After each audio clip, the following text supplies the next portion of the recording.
이게 보면 이게 저희가 기뻐하는 것과 사랑하는 것 이 두 개를 잘 구별할 수 있어야 됩니다.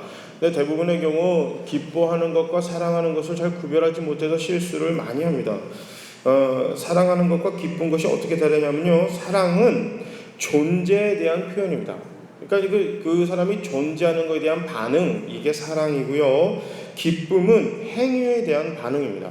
그래서 쉽게 얘기하면 그런 거예요. 내 아들이기 때문에, 내 딸이기 때문에 사랑하는 겁니다.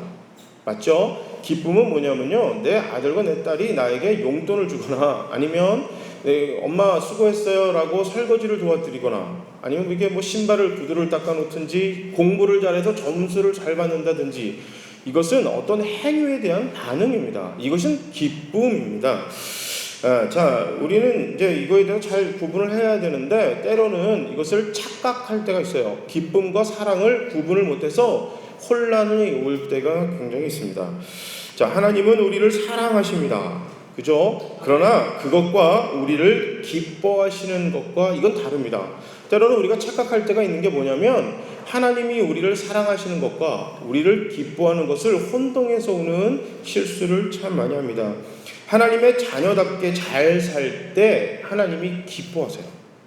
그러니까 우리가 잘 살 때 하나님의 자녀답게 말씀을 잘 지키고 예배도 잘 드리고요, 나가서 전도도 하고 또 헌금도 드리고 저희가 어려운 사람들 도와주고 뭐 구제하고 또 기독교인으로서 크리스천으로서 밖에서 선을 베풀고요, 운전을 저희가 조동복교 뭐 경찰이 있든 없든 새벽이 됐든 저녁이 됐든 낮이 됐든 잘 지키면 하나님 기뻐하십니다. 그런데 사랑은 달라요. 사랑은 우리가 이 땅에 존재하기 때문에 하나님이 사랑하시는 거예요. 이것을 저희가 잘 구분하셔야 됩니다. 그럼 하나님이 사랑하시는 자녀에서 하나님이 기뻐하시는 자녀, 이건 좀 다르죠. 사랑하기 때문에 기뻐하지는 않습니다. 이건 조금 다른 거예요. 그러니까 저희가 지금까지 존재해서 하나님의 자녀가 된 것, 그죠? 이것 때문에 하나님이 우리를 사랑하세요. 이 땅에 태어났다는 이유만으로, 심지어 우리가 죄인이었을 때도 우리 주님 사랑하셨다고 그랬죠. 그러니까 우리가 이 땅에 존재하는 것 때문에 하나님 그 이유만으로 우리를 사랑하시기 충분하시다는 겁니다. 부모이니까요. 부모님이시기 때문에 이 땅에 존재할, 우리가 어떤 모습으로 존재하는지 상관없이 하나님 사랑하십니다. 근데 거기서 멈춰 있으면 좀 곤란한 거예요. 이번 주부터 이제 어떤 설교를 할 거냐면, 하나님이 기뻐하시는 사람들이 누구냐? 그러니까 어떻게 하는 것이 하나님이 기뻐하는 거냐? 이것의 첫 번째 설교, 너희는 세상의 밥이다. 세상의 밥으로 살아갈 때 하나님이 우리를 기뻐하신다. 이것에 대해서 한번 알아보도록 하겠습니다. 무슨 일을 하든지 끝까지 잘하려면 목적을 잃어버리면 안 됩니다. 이게 정말 중요해요. 어떤 일을 할 때 용두사미가 되는 경우가 있잖아요. 이게 처음에 시작은 거창한데 중간에 이렇게 흐지부지 되는 게 있어요. 초등학교에서 시험 문제를 냈답니다. 어떤 것을 마음에 먹어서 굳게 마음을 먹었으나 3일이 되지 못해 곧 그 일을 포기하는 것, 사자성어, 4글자를 써라 라고 했어요. 저희 다 알잖아요. 근데 어떤 학생이 거기다 답을 뭐라고 적었냐면 막내 삼촌 이렇게 적었답니다. 막내 삼촌이 그런가 보죠. 나 담배 끊을 거야. 그리고 3일 안 돼 또 담배를 다시 피고, 오늘부터 아침에 일찍 일어나서 나 공부해야지 라고 해봤자 며칠 안 돼 그만두고요, 오늘부터 새벽기도 나갈 거야 해서 한 화요일쯤 가면 이제 내일까지 오늘은 비가 오네 그러고 나서 이제 그 다음에 못 가는 경우가 많죠. 우리 작심삼일 잘 알지만 막내 삼촌, 여러분과 제가 아닌가. 특히 제가 그래요. 제가 항상 이렇게 마음은 맨날 먹는데 며칠 못 가 포기하고 맙니다. 자, 그래서 끝까지 잘하는 게 중요한 거예요. 시작하는 것보다 더 중요한 건 끝내는 게 중요합니다. 끝내는 게.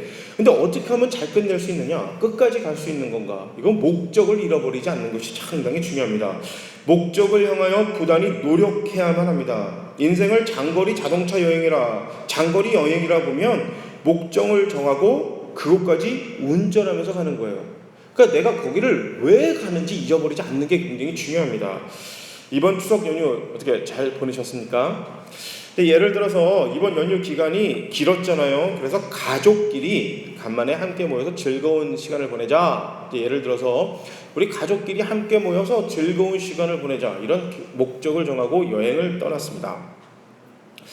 가평에 있는 이제 펜션으로 여행을 갔다고 우리 한번 가정해 보겠습니다. 집에서 출발해서 국도를 타고 또 고속도로를 타고 다시 국도를 타고 갑니다. 목적지로 가는데요. 차가 예상보다 많이 막혔어요. 그래서 한 4시간 넘게 걸려 최종 목적지인 펜션에 도착했어요.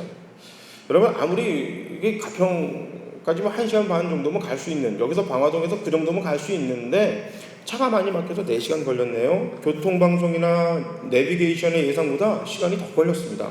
중간에 휴게소에 한번 들렸다고는 하지만 생각보다 시간을 도로에서 참 많이 소비했어요.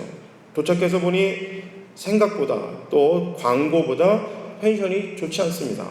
주변은 조금 을씨년스럽고요. 방은 작고 쾌쾌한 냄새가 나는 듯한 느낌이 나고요. 자, 나는 한여름에도 찬물로 샤워를 못하는데 어찌된 게 그 보일러가 고장이 나가지고 뜨거운 물이 안 나온답니다.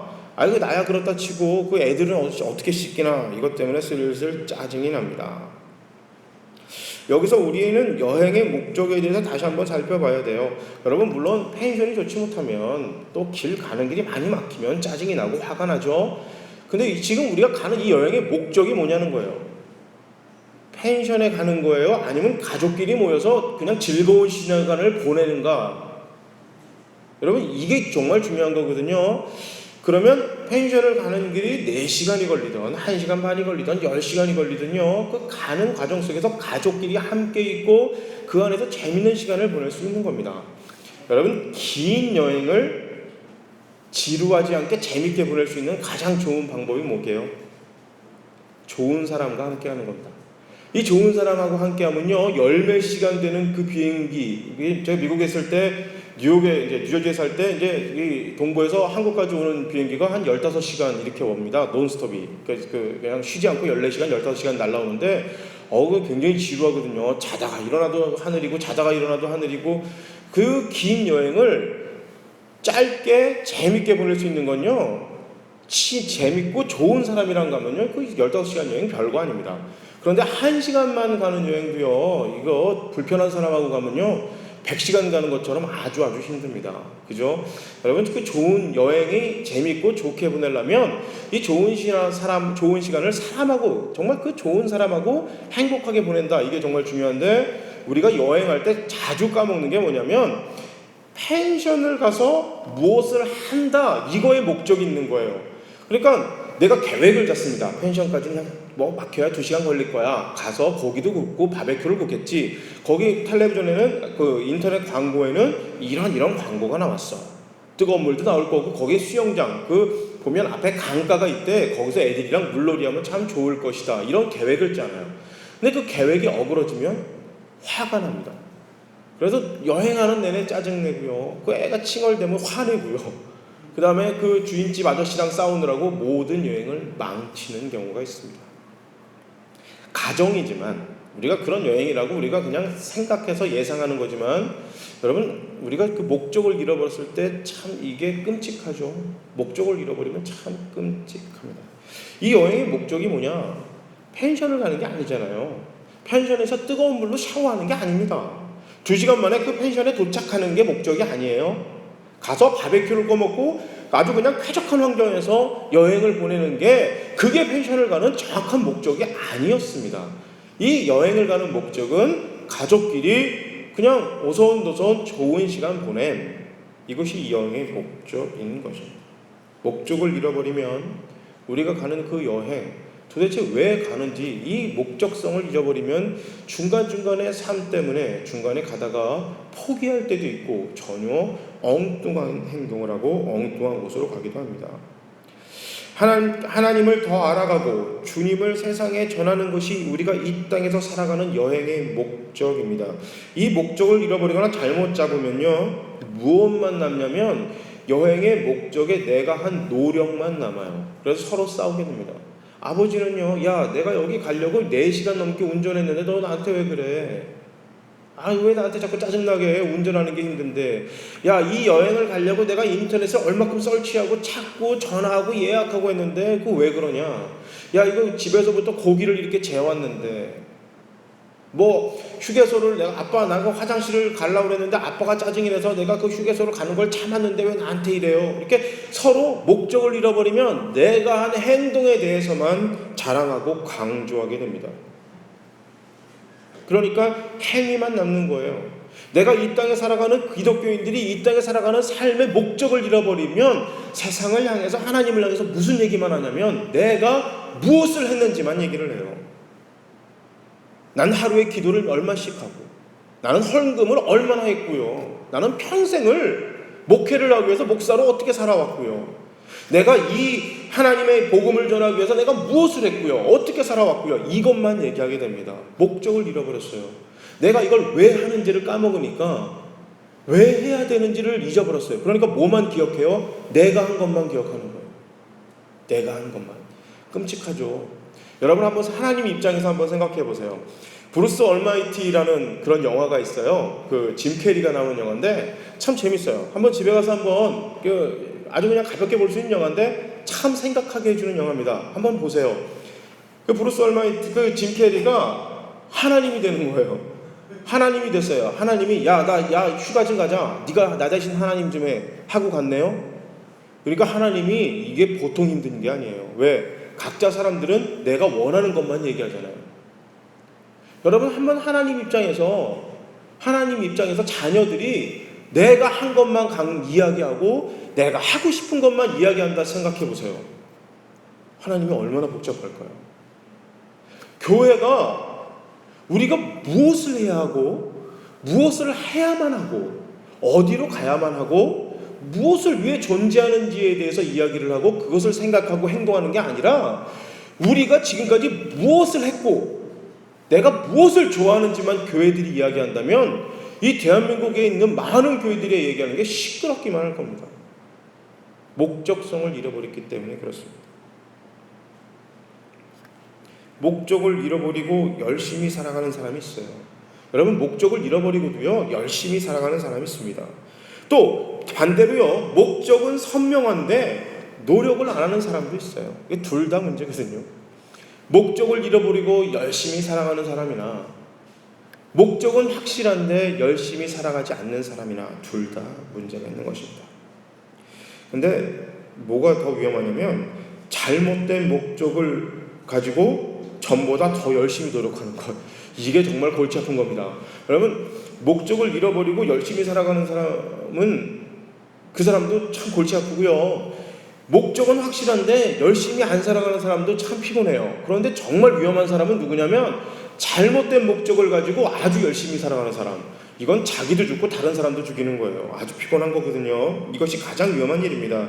왜냐하면 자기 나름대로 열심히 성실하게 생활을 하기 때문에 나한테 문제가 없다 이렇게 생각해요. 나는 문제가 없어. 아니요, 그 느끼지 못할 수도 있고요. 때로는 느끼는데 인정하지 않을 수도 있습니다. 어쨌든 예수를 믿는 일, 이거 마찬가지입니다. 예수를 잘 믿는 사람이 되려면 예수를 믿는 목적이 올바라야 합니다.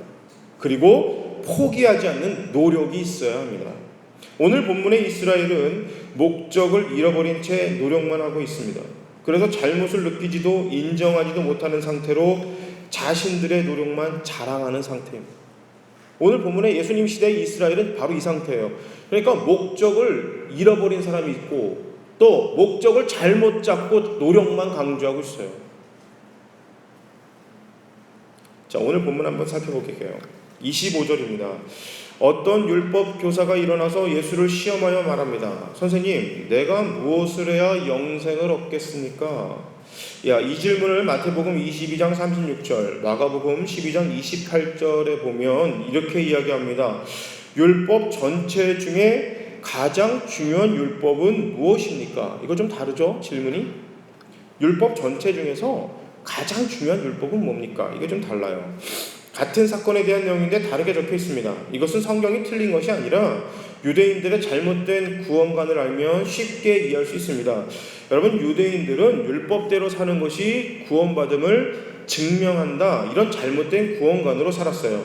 흔히들 유대인은 율법을 지켜야 구원받는다 이렇게 믿는 줄 알아요. 그러니까 율법을 지켜야만 그들이 구원받는다, 우리가 이렇게 알고 있는데 이건 잘못된 생각이에요. 이스라엘 사람들은 율법을 지켜야 구원받는다 생각하지 않아요. 이미 태어나면서 구원받았다고 생각해요.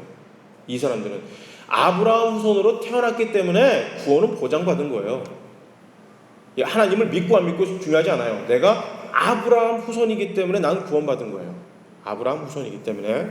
자, 그들은 그런 율법관이에요. 그런데 율법을 지켜야 자신이 구원받은 걸 증거하는 거, 증명하는 거예요. 너 증명해봐 라고 할 때, 증명해봐. 너가 구원받은 걸 증명해봐 라고 할 때, 너가 아브라함 후손인 걸 증명해봐 할 때 율법 지킨다 라고 얘기하는 거예요. 이런 잘못된 구원관을 갖고 있습니다. 자, 보장받은 구원을 유지하기 위해서 율법을 지키는 거예요. 자, 태어날 때 이 사람들은 태어나기를 의인으로 태어나는 거예요. 완전히 성경이랑 반대죠. 사도 바울은 뭐라고 얘기했어요? 의인은 없나니 한 명도 없다 그래요. 태어날 때부터 의인은 없어요. 태어날 때부터 구원 보장받은 사람은 없다 이야기예요. 그런데 이스라엘 사람들은 태어나면서 구원을 보장받았다고 생각해요. 그런데 그 구원을 유지하기 위해서 율법이 필요한 거예요. 유지하기 위해서. 잘못된 구원관이죠. 자, 다시 말해서 그들의 구원관으로 해석해 보면 25절은 오늘 본문의 25절은 이렇게 이야기하는 게 맞습니다. 내가 무엇을 해야 영생을 보장받습니까? 내가 무엇을 해야 영생을 유지할 수 있습니까? 이 질문입니다. 자, 이 질문에 주님이 이렇게 대답하십니다. 27절입니다. 내 마음을 다하고 내 목숨을 다하고 내 힘을 다하고 내 뜻을 다하여 주 너희 하나님을 사랑하여라. 또 내 이웃을 내 몸같이 사랑하여라 하였습니다. 자, 28절에 예수께서 그에게 말씀하셨습니다. 내 대답이 옳다. 그대로 행하여라. 그러면 살 것이다. 그러면 좀 헷갈리죠. 분명히 구원은 예수를 구주로 믿는 믿음으로만 가능한데 주님은 오늘 본문에 행하면 살 것이다 이렇게 말씀하셨어요. 구원은 예수를 믿어야만 가능한 건데, 예수를 믿어야 구원받는 건데, 오늘 본문의 예수님은 행할 때 구원받는다 이렇게 이야기하십니다. 그런데 성경을 잘 봐야 돼요. 예수님의 대답은 예수님이 이렇게 얘기하신 것은 전혀 다른 의도가 있어요. 이 부분만 딱 잘라서 얘기해가지고 사람들은 이렇게 이야기합니다. 보라고, 예수님도 행해야, 믿음으로 살아야 구원받는다 이야기했다. 근데 성경 그렇게 읽으면 곤란하죠. 그 뒤를 읽어야 돼요. 뒤를 함께 읽어야 됩니다. 오늘 본문에 읽어보면 29절에 예수님께서 뭐라고 그래요? 얘기하니까 29절에 율법사가 뭐라고 질문을 하냐면 누가 이웃이냐고 질문해요. 누가 이웃입니까? 자기를 옳게 보이고 싶어서 이 질문을 해요. 왜냐하면 유대인들은 자기 옆집에 사는 사람들이나 여행을 하는 나그네, 이 사람들을 이웃이라고 봤어요.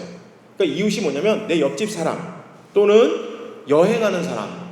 그런데 이 두 사람한테 친절해야 되는 것이 율법이에요. 이 말은 뭐냐면 내가 이스라엘 사람이고 난 기본적으로 율법을 지킨다라고 얘기할 수 있는 사람이면 내 옆집 사람한테 친절하게 행합니다. 그리고요, 그냥 지나가는 여행객들한테 어떨 때는 방도 내주고 음식도 주는 친절함 베푸는 것, 이건 율법이니까 그들은 그렇게 지켰어요. 그러니까 이 질문은 뭐냐면 내 이웃이 누굽니까? 라고 할 때 율법에서 이야기하는, 우리가 지금까지 전통적으로 이야기하는 그 사람들이 이웃입니까? 라고 이 질문을 했어요. 이제 확증하려고, 내가 그거 하니까 구원받았구나, 구원이 유지되는구나, 이것을 좀 증명하려고 예수님한테 질문 던졌는데 예수님이 전혀 다른 이야기를 하세요. 이 이웃에 대해서 그 당시 이스라엘 사람들이 생각하는 이웃에 대한 정의와 하나님이 생각하는 이웃의 정의가 전혀 달랐습니다. 예수님 황당한 이야기를 하십니다.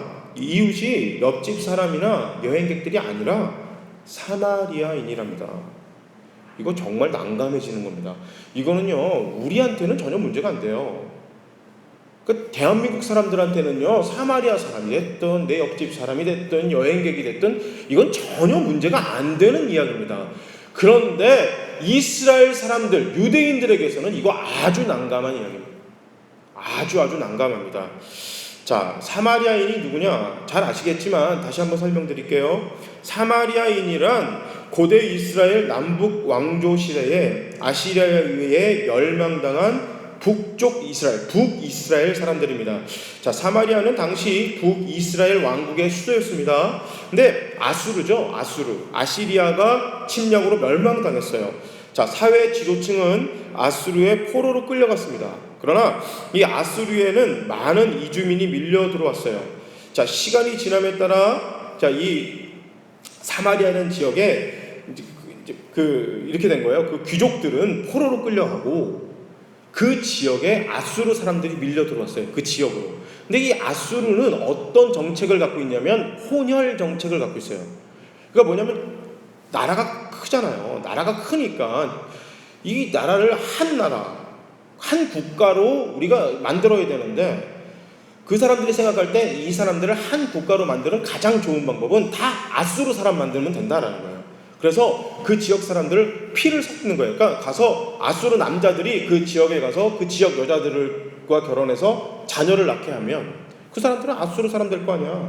이게 아수르의 정책, 식민지 정책이었습니다.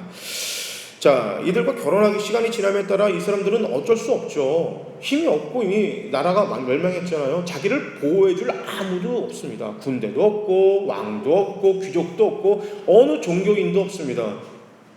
이들은 그냥 아무 힘도 없이 그들과 결혼할 수밖에 없었고 종교도 융합에 따라 그들은 민족의 순수성이 더럽혀질 수밖에 없었습니다. 이것 때문에 남유다 사람들에게 더럽힌 집단, 배타적 대우를 받기 시작했습니다. 어떻게 보면 사마리아인들은 이스라엘 역사의 가장 피해자들입니다. 그런데 유대인들은 사마리아인들을 그들의 지배자였던 로마 사람들보다 더 미워했습니다. 여러분, 귀족들은 잡혀나 갔지 그 지역에 있는 사람들은 잡혀갈 힘도 없는 사람들이었습니다. 아수르에서 생각할 때 잡아갈 이유도 없는 힘없는 사람들만 남았어요. 그 땅에. 이스라엘 역사에 있어서 가장 피해자들입니다. 아무 힘도 없이 당한 사람인데 유대인들은 사마리아 사람들을 가장 멸시했습니다. 마치 자기 스스로 하나님을 버린 것처럼 그들을 평가했습니다. 그래서 로마 사람들보다 더 미워했습니다. 유대인의 율법에 유대인으로 귀화하지 않은, 유대인이 되지 않는 이방인들과 결혼하는 것은 하나님을 버리는 것이었습니다. 예수님은 그 사마리아인들이 너의 이웃이다 이렇게 이야기합니다. 유대 사람들은 사마리아 사람들과 이야기도 하지 않았고 그 지역을 걸어가지도 않았어요. 뺑 돌아서 지나갔습니다. 사마리아를 지나가면 굉장히 그냥 쉽게 갈 수 있는 거리를 멀리 돌아갔습니다. 사마리아 사람들이 사는 땅조차도 밟기 싫어했습니다. 그 당시에 유대인들이. 그런데 그렇게 싫어하는 사람들이 너의 이웃이랍니다. 다시 정리해 봅시다. 예수님의 사마리아인을 하나님 사랑하듯 사랑하면 구원을 받을 거야, 이 얘기예요. 사마리아 사람들을 하나님 사랑하듯 사랑하면 너희가 구원을 받을 것이다. 근데 율법으로는 이건 불가능합니다. 왜요? 이방 사람들과 결혼하는 것은 율법을 어기는 겁니다. 율법에서는 하나님을 버리고 이방 사람들과 결혼하면 그런 사람들을 개 취급했습니다. 다시 말해서 너희 그 민족에서 너희 그 집안에서 쫓아내라 그랬어요. 그러니까 율법으로는 절대 사마리아 사람들을 받아들일 수가 없습니다. 모세의 율법으로는. 그런데 예수님은 사마리아 사람들을 하나님처럼 사랑해야만 구원을 받을 거다라고 얘기한다는 얘기는 율법으로는 구원 못 받는다는 얘기예요. 율법으로는 절대 구원받을 수 없다는 얘기입니다. 왜냐하면 율법으로 구원받으려면 그들은 모세 율법을 지키게 되면 예수님의 말씀대로 못하잖아요. 구원 못 받는 거예요. 또 반대로 예수님 말씀대로 하려면 율법을 버려야 합니다. 예수님은 율법으로 구원 못 받기 때문에 사마리아 사람들이 너의 이웃이다 이렇게 이야기했습니다. 사마리아인을 사랑하면 율법을 버리는 것이고 사마리아인을 배척하라는 율법을 지키면 구원을 보장받지 못한다는 것입니다. 자, 행위는 구원을 보장할 수 없다. 이것이 오늘 본문의 예수의 가르침입니다. 이 사랑의 두 계명, 왜 주님이 가장 중요하다고 말씀하셨을까요? 마태복음 22장 40절을 읽으면 알 수 있습니다. 이 두 계명에 모든 율법과 예언자들의 본 뜻이 달려 있다. 다시 말하면 하나님을 사랑하고 이웃을 사랑하라는 말씀이 모든 하나님 말씀의 목적이라는 것입니다. 하나님이 주신 말씀의 모든 말씀의 목적이 뭐냐? 하나님을 사랑하고 이웃을 사랑하라. 이 이야기를 하려고 이 많은 이야기를 한 것이다. 이것이 예수님께서 하신 말씀입니다. 하나님의 법은 누구에게 필요합니까? 그것은 하나님의 자녀들에게 필요한 것입니다. 바로 구원이 해결된 사람들, 세상의 자녀였다 하나님의 자녀가 된 사람들, 세상의 백성이었다 하나님의 백성이 된 사람들에게만 하나님의 법이 필요한 것입니다. 그래서 그것이 바로 율법입니다. 하나님의 법입니다. 그래서 하나님의 말씀의 목적은 하나님을 사랑하고 이웃을 사랑하는 것, 이것을 위해서 너희가 행위를 하고 너희가 법을 지켜라. 이것이 오늘 예수님께서 하시는 말씀입니다. 말씀의 목적을 잃어버리는 노력, 오늘 본문의 율법사처럼 전혀 엉뚱한 것을 붙잡고 있을 수가 있습니다.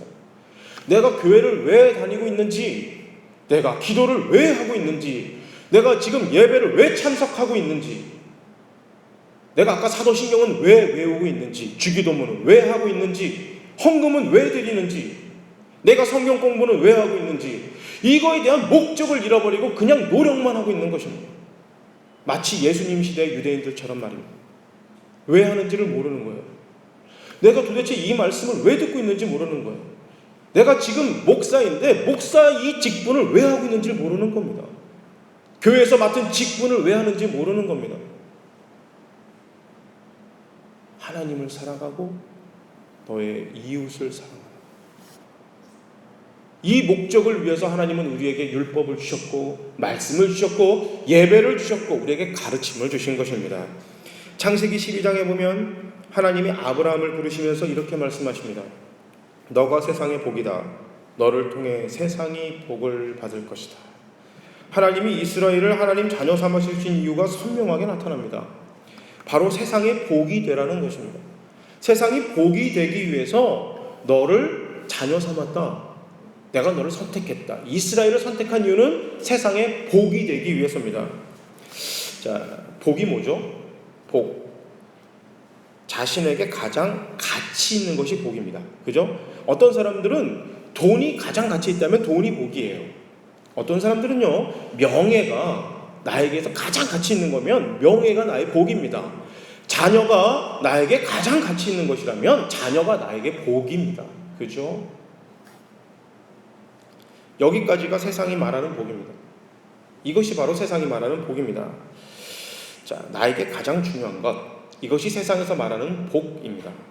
그런데 성경은 복에 대해서 이렇게 정의합니다. 너가 세상의 복이라는 거예요. 너가 세상의 복. 다시 말해서 뭐냐면 세상이 생각하는 가장 중요한 가치가 내가 되는 거예요. 그러니까 그리스도인들이 세상에서 정말 중요한 가치가 되어야 되는 것이에요. 세상이 나 때문에 행복해져야 된다는 겁니다. 이 지역이 우리 풍성한 포도나무 때문에 행복해져야 되는 거예요. 이게 성경에서 얘기하는 복입니다. 나 때문에 우리 가정이 행복해지는 겁니다. 나 때문에 우리 직장이 행복해지는 것이고 학교가 행복해지는 것입니다. 이것이 바로 성경에서 이야기하는 복입니다. 나의 죄를 위해 죽으시고 부활하신 예수님이 바로 나의 구원자, 나의 복음, 나의 복인 것입니다. 예수님이 내 안으로 들어오셔서 내가 복받았습니다. 맞죠? 아니에요? 여러분, 예수님 때문에 구원받은 거잖아요. 예수 믿어 구원받은 거예요. 예수가 내 것이 돼서 내가 구원받은 겁니다. 예수가 나에게 복이잖아요. 그것은 뭐예요? 예수가 내 안에 들어와 나에게 중요한 가치가 됐기 때문에 예수가 복인 거예요.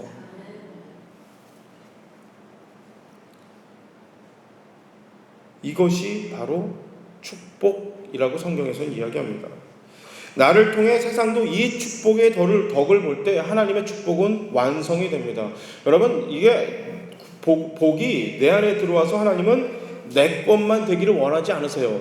너가 그 복 받았다면, 그래서 너가 복 받았다면 너가 이제 나가서 세상에 복이 되어라. 이것이 바로 하나님이 축복의 완성으로 이 땅을 통해서 우리에게 주시는 것입니다. 이게 목적과 노력 둘 다 올바르게 잡는 것입니다. 내가 예수님 때문에 구원받았습니다. 하나님 감사합니다. 거기서 멈추면 50점짜리라는 거예요.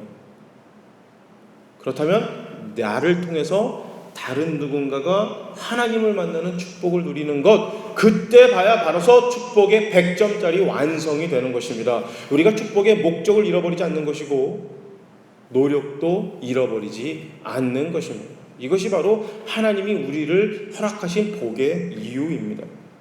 여러분, 예수님 말구유에 태어나셨죠. 예수님 말구유에 태어나셨어요. 말구유, 말이 어렵나요? 좀 쉽게 얘기하면 말밥통입니다. 말밥통. 그죠? 말이 먹는 밥통. 이게 말구유잖아요. 예수님은 제 생각이에요. 그 성경에 나오는 건 아니고요. 그냥 제가 혼자 그냥 생각한 거예요. 저는 그냥 가끔 앉아서 엉뚱한 생각을 되게 잘하는 편이에요.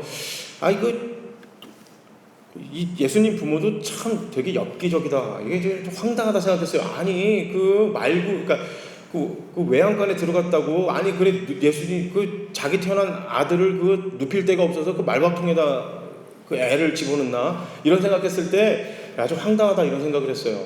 그냥 제 생각입니다. 이건 성경에 나오는 게 아니고 그냥 제 생각인데요. 그러다 갑자기 문득 그런 생각이 들었어요.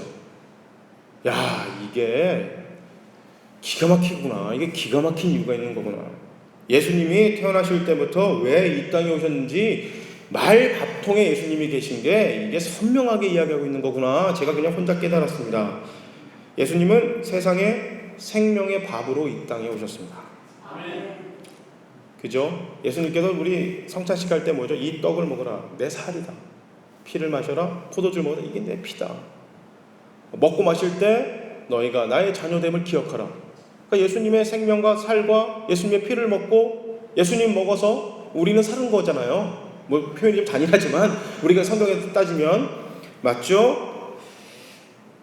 그러면 어디서 계셔야 돼요? 밥통에 있어야죠. 세상에 밥이니까. 밥은 밥통에 있어야 합니다. 라고 저 혼자 생각했어요. 그러니까 말밥통. 예수님이 말밥통에 계신 거는 밥으로 이 땅에 오셨으니까 제대로 그냥 올바른 곳에 예수님이 태어날 때부터 그냥 거기에 계셨구나. 근데 이게 단지 우연이 아닌 것 같아요. 왜냐하면 예수님 태어나신 동네가 베들레헴이에요. 베들레헴. 이 뜻이 빵집, 떡집이라는 뜻이에요. 우리는 빵하고, 요즘에는 그냥 빵하고 떡이 우리가 많은 주식으로 먹지만 저희는 그냥 그래도 밥 먹어야 되는 사람들이잖아요. 그러니까 우리 표현으로 하면 밥집이라는 뜻이에요.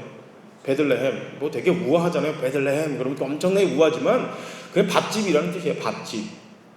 식당이라는 뜻이에요. 식당. 동네 이름이 식당이라는 곳에 한번 생각해 볼까요? 그림을 그려보겠습니다. 자, 예수님이 식당이라는 동네에 밥그릇에서 태어나셨어요. 감이 오시죠? 우리는 베들레헴, 말구유, 그러니까 뭐 베들레헴이 무슨 뜻인지도 모르고 그냥 말구유 하니까 그냥 그런가 보다. 그래서 크리스마스 때 이렇게 막 별 그려놓고 우아하게 그리잖아요. 근데 이게 우리식으로 표현하면 식당이라는 동네에 밥통에서 태어나신 거예요. 이게 그림이 그려지죠? 재밌죠? 예수님은 세상에 생명의 밥으로 이 땅에 오셨고 십자가에 달리시기 전에 성찬식을 하시면서 포도주와 빵을 자신의 피와 살로 표현하시면서 나를 먹고 마시라. 누구든지 예수님을 먹기만 하면 구원을 받습니다. 예수님은 생명의 밥으로 이 땅에 오셨습니다. 이 생명의 밥을 먹고 우리도 하나님의 자녀가 되었습니다. 맞죠? 그리스도인, 뭐죠? 이 뜻은 그리스도의 사람이란 뜻이잖아요. 그리스도의 사람, 예수의 사람들이란 뜻입니다. 그리스도의 사람은 그리스도를 닮아가는 사람들, 그리스도를 따라하는 사람들, 예수님처럼 사랑하는 사람들이라는 뜻입니다. 그렇다면 우리도 세상의 밥이 되어야 됩니다. 여러분, 우리도 세상의 밥이 되어야 돼요. 자꾸 우리는 그러잖아요. 우리 이런 표현이 있잖아요. 야, 쟤는 내 밥이야. 쟤는 내 밥이야. 여러분, 이건 세상의 표현입니다. 세상의 방식입니다. 맞습니다. 세상은 쟤 죽여야 내가 삽니다. 제가 2등을 해야 내가 1등을 해요. 이 친구가 떨어져야 내가 붙어요. 그죠? 왕은 한 명밖에 될 수 없어요. 어렸을 때 형, 동생 하면서 친하게 지내도 제가 죽어야 내가 왕 돼요. 이게 세상의 법칙입니다. 그러니까 세상은요, 자기 밥을 쫓아다녀요. 그러나 하나님의 법칙은 어떻게 돼요?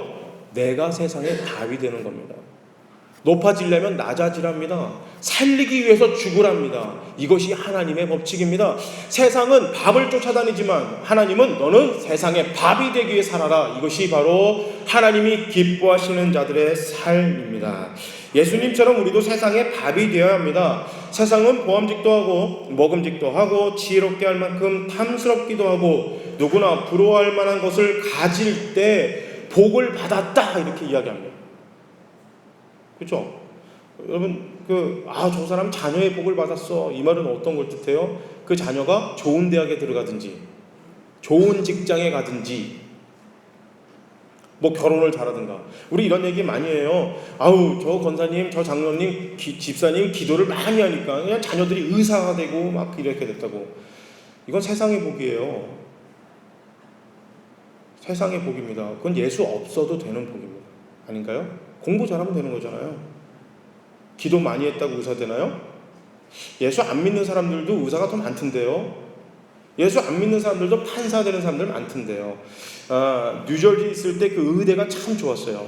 그래서 청년들이 제일 크다 보니까 저한테 전화가 굉장히 많이 와요. 거기 괜찮은 남자 형제들 좀 있나요? 뭐 그래요. 그래서 뭐 의사들이 있나요? 그리고 제가 물어요.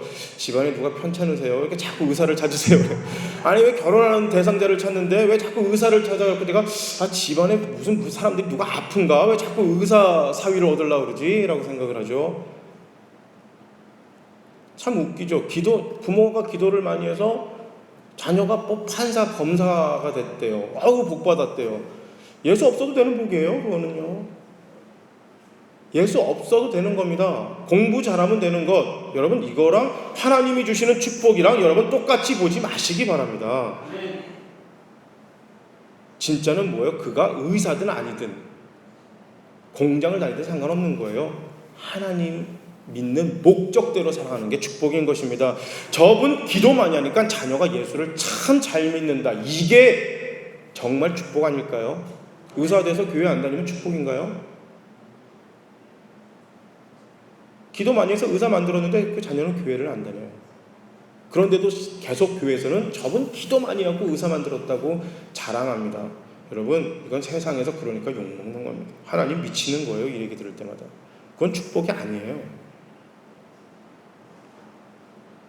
보암직도 하고 먹음직도 하고 지럽게 할 만큼 탐스러운 거 먹었더니 죽었어요. 성경은 생명의 밥으로 세상을 사랑하고 섬길 때 복 있는 사람이다, 이렇게 이야기합니다. 하나님을 사랑하는 것이 마치 너가 죽어도 정말 무슨 일이 있어도 사랑하지 못할 사람을 사랑하는 것, 이것이 바로 세상을 사랑하고 이것이 이 땅의 그리스도인의 목적대로 살아가는 것이다. 예수님 이렇게 말씀하셨습니다. 지금도 그 집이 있는지 모르겠어요. 저기 남산에 가면 굉장히 유명한 중국집이 있었어요. 만복래라는 집이 있었어요. 만복래. 복이 들어오라는 뜻이에요. 그죠? 복이 들어오라. 만 가지 복이 들어와라, 이런 집이에요. 그 집에서 밥 먹을 때마다 기분이 되게 나빴어요. 왜 내가 내 돈 주고 먹는데 복은 지들이 받으려고 그러냐, 이런 생각을 했어요. 아니 내가 돈 주고 밥을 먹는데 왜 복은 주인이 받으려고 그러지? 손님한테 줘야지, 이런 생각을 했어요. 말씀드렸죠? 저는 엉뚱한 생각 잘한다고요. 근데 이게 세상의 법칙이에요. 만복래, 복이 들어와라, 복이 들어와라, 복 주세요, 복 주세요. 이게 세상의 법칙인데 성경은 만복출입니다. 복이 흘러나가라. 이게 성경의 복이죠. 너가 세상의 복이 되라. 이 뜻은 뭐예요? 너를 통해서 복이 흘러나가라. 나를 통해 세상의 복으로 흘러나가야 합니다. 김동호 목사님 이렇게 설교하셨습니다. 여러분, 진짜 부자가 누굽니까? 5,000명분이 먹을 수 있는 그 식대를 한 끼 식사로 먹는 사람이 세상에서 복 있는 사람, 부자라고 이야기합니다. 그러나 하나님이 말하는 부자는 5,000명을 먹이는 사람을 하나님은 부자다, 이렇게 이야기하십니다. 세상은 복을 갖기를 바랍니다. 심지어 우리도 만복래가 되길 바라지만 하나님은 만복출이 되라고 말씀하시는 겁니다. 왜 성령 받아야 하죠? 바로 세상의 복이 되게 위해서입니다. 고린도전서에 보면 그리스도인이 성령의 은사를 받는 이유가 그리스도의 공동체를 세우기 위함이다. 그래서 결국 사랑으로 흘러가야 한다. 사도 바울은 이렇게 가르칩니다. 모든 은사는 사랑으로 나타나야 한다는 말입니다. 요한일서에 하나님이 누구신지 선명하게 말합니다. 하나님은 사랑이다. 이렇게 하나님의 속성에 대해서 정의하고 있습니다. 성령 충만은 사랑 충만입니다. 그래서 우리가 성령을 충만하게 받아야 하는 이유는 구원을 받기 위해서가 아니라 하나님의 사랑을 세상에 흘러넘치게 하기 위해서 받아야 하는 것입니다. 여러분, 우리는 성령이 없으면 하나님의 그 목적으로 노력해서 끝까지 살아내기 힘든 사람들입니다. 왜냐하면 우리는 죄 가운데 태어났기 때문입니다. 우리 출신 성문이 하나님이 원하시는 목적대로 살아가는 게 아니라 세상이 원하는 목적으로 살아가게끔 우리는 그렇게 태어났고 그렇게 살아가는 그런 인격과 그런 성분을 가진 사람들입니다. 이 성분을 가진 우리가 하나님의 목적대로 끝까지 포기하지 않고 노력하기 위해서는 성령님의 도우심이 필요한 것입니다. 그래서 여러분 성령 받기를 여러분 간절히 기도하시기 바랍니다. 하나님은 사랑이시기 때문에 성령 충만은 사랑 충만입니다. 그럴 때 비로소야 하나님을 사랑하듯이 너의 이웃을 사랑할 수 있는 것, 이 사랑이 만복출에 복이 흘러가는 사랑의 삶이 우리들의 삶 속에서 살아갈 수 있는 것입니다. 성령을 넘치게 받으면 모든 사람을 사랑하게 됩니다. 원수뿐만 아니라 내 자신도 사랑하게 됩니다. 내가 복이 아닌데 어떻게 다른 사람의 복이 되어줄 수가 있겠습니까? 내가 사랑의 복이 아닌데 어떻게 다른 사람의 사랑의 복이 될 수 있겠습니까? 여러분, 우리가 구원받지 않았는데 어떻게 세상의 밥으로 살아갈 수가 있겠습니까? 우리는 예수님의 피로 태어난 이 세상 최고의 맛있는 생명의 밥인 걸 여러분 잊지 마시기 바랍니다. 우리는 사랑의 밥입니다. 여러분, 세상은, 사탄은 계속해서 우리를 꼬드깁니다. 어떻게 해요? 하나님을 사랑해. 그리고 너의 이웃을 사랑하는데 그 이웃은 누구야? 너가 사랑할 수 있는 사람, 너 가족, 그러면 돼. 그러니까 우리는 어떻게 기도해요? 하나님, 우리 가족 잘 되게 해주세요. 우리 가족 잘 되게 해주세요. 내 사업 잘 되게 해주세요. 내 사업 잘 되게 해주세요. 이것만 가지고 죽을 때까지 기도하다가 하나님 앞에 서는 겁니다. 근데 하나님은 그렇게 하지 말라잖아요. 너의 이웃이 누구다? 너가 가장 미워하는 사람. 그 사람을 하나님처럼 사랑하랍니다. 여러분, 제가 몇 번 얘기했어요. 이게 이스라엘 말의 특징인데 이 따옴표 안에 같이 있잖아요. 하나님을 사랑하고, 먼저 하나님을 사랑하고 그 다음에 너의 이웃을 사랑하라 하니까 마치 우리가 첫 번째는 하나님을 사랑하는 것, 두 번째는 이웃을 사랑하는 것, 이렇게 생각하겠는데요. 그게 아니에요. 둘은 같다라는 뜻이에요. 이 말은 뭐냐면 하나님을 사랑하는 것이 너의 이웃을 사랑하는 거다라는 거예요. 이 백운구식으로 표현하면 하나님 대하듯이 너의 이웃을 대하라. 그 이웃이 누구라고요? 너가 진짜 미워하는 사람. 여러분, 지금 머릿속에 빡 떠오르는 사람 있죠? 그 인간, 굳이 노력하지 않아도 떠오르는 분들이 있어요. 빡. 그 사람 대하는 게 내가 지금 하나님을 대하는 거래요. 대부분은 교회에서 저희 이런 얘기 들을 때마다 기분 좋기도 하고 조금 부담스럽기도 해요. 야, 목사님 잘 돼, 목사님 잘 돼. 하나님 대하듯이 목사님 대. 여러분, 그건 성경적인 게 아니고요. 성경은 누구를 대하듯이 하나님 대하듯이 누구를 대하라냐면 내가 가장 미워하는 사람을 하나님 대하듯 대하래요. 이 말은 뭐냐면 여러분들이 지금 되게 불편하신 분들을 상대하시는 게 있죠. 그런 분들을, 하나님을 내가 지금 그렇게 대하는 거예요.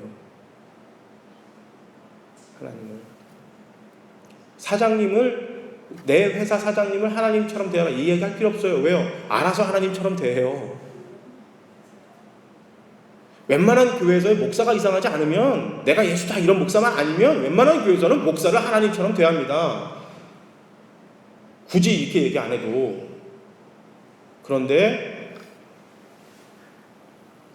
우리가 굳이 노력하고 생각하고 성령님의 도우심 바라면서 내 자신을 죽이는 노력 없이 살아갈 수 없는 사람들, 그 사람들을 하나님이 하나님처럼 대하랍니다. 나를 통해 그 복이 흘러가시길 바랍니다. 우리는 생명의 밥, 사랑의 축복입니다. 밥이 아직 익지 않았는데 먹으라고 주는 것은 사랑이 아닙니다. 또 반대로 먹기 싫은 거 억지로 먹이는 것도 사랑이 아닙니다. 사랑이라고 포장된 자기 만족입니다. 우리 모두 성령을 넘치게 받아야 합니다. 성령을 넘치게 받으면 하나님의 마음으로 세상을 섬기게 됩니다. 배려 없는 사랑, 그 상대방이 어떻게 하면 정말 기쁘고 행복할 수 있을까, 이 고민 없이 하는 사랑, 이것은 자기 만족이다. 성경에 이렇게 이야기합니다. 성령을 넘치시게 받으시기 바랍니다. 그러기 위해서 여러분 정말 기도하시기 바랍니다. 그러나 목적을 잃어버린 기도를 하면 곤란합니다. 마치 나의 능력과 내가 이 교회에서 인정받기 위해서, 그러기 위한 성령 충만은 여러분 전혀 의미 없습니다. 우리에게 성령이 필요한 이유는, 성령이 넘치게 필요한 이유는 나를 통해 다른 누군가의 생명과 풍성한 삶이 이루어지기 위해서입니다. 성령의 은혜를 받는 목적을 잊지 마시기 바랍니다. 우리가 이 자리에서 지금 예배를 드리고 있는 목적을 잃어버리지 마시기 바랍니다. 생명의 밥으로 세상을 먹이기 위함입니다. 예수의 사람은 생명의 예수를 먹고 생명의 밥이 돼서 세상을 먹이는 사람입니다. 나를 사랑하라. 하나님 정말 우아하셨습니다. 나를 사랑하라. 나를 사랑해. 그렇기 때문에 너희는 다른 거 다 쳐다보지 말고 나만 쳐다보라. 하나님 이렇게 하지 않으셨고, 나를 사랑하는데 그 사랑을 어떻게 표현하라? 너의 이웃을 사랑하라. 이것이 하나님이 직접 가르쳐 주신 하나님을 사랑하는 사랑의 표현 방법입니다. 괜찮죠? 괜찮죠? 이거 정말 우아한 겁니다. 이거 정말 우아한 겁니다. 공부하는 목적이 세상의 생명의 밥이 되기 위함을 여러분 자녀들에게 가르치시고 학생들에게 가르치시기 바랍니다. 돈을 버는 목적이 세상을 살리기 위한 목적임을 여러분 잊지 마시기 바랍니다. 우리가 예배를 드리고 은혜를 받는, 은사를 받는 목적이 다른 누군가를 위함인 것을 여러분 잃어버리지 마시기 바랍니다. 세상의 복, 세상의 밥이 될 때, 그것도 잘 익어서 아주 맛있는 세상의 밥이 될 때 하나님 기뻐하심을 여러분 잊지 마시기 바랍니다. 하나님이 기뻐하시는, 너무 기뻐서, 내가 너를 기뻐서 어떻게 할지 모르겠다, 그럴 때 세상이 우리를 기뻐할 것입니다. 하나님이 기뻐하시고 세상이 기뻐하는 아주 맛있는 세상의 밥이 되는 저와 여러분이 되시기를 주님의 이름으로 축복합니다. 우리 다 같이 함께 기도하시겠습니다. 이 시간에 기도하실 때 여러분 진짜 하나님